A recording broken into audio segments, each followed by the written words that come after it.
ఉదయం మీకోసం ఈ వాగ్దానం. అందరూ బాగున్నారు? పొద్దున్న లేచారు 5 to 6 prayer pastor Praveen YouTube నుండి వస్తుంది.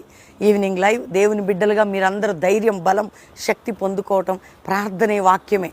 ప్రార్థన వాక్యం ఈ రెండు కళ్ళు లాంటివి మన జీవితానికి బలాన్ని ఇస్తాయి, ఆత్మీయతనిస్తాయి.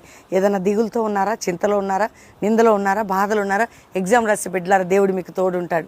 ఈరోజు మ్యారేజ్ డే, బర్త్డే బిడ్డలారా, ఈ సంవత్సరం మీ జీవితంలో మీ దయాకిరీటం, దేవుని దయాకిరీటం ధరింప చేయబోతున్నాడు.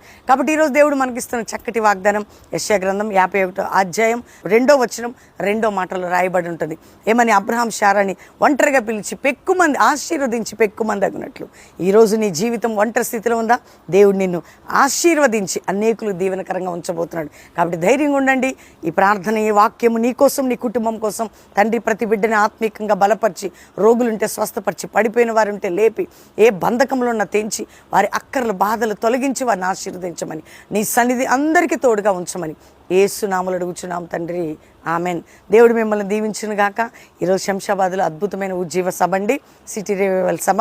కుటుంబాలుగా వచ్చి పాలు పొందండి. God bless you. ప్రైజ్.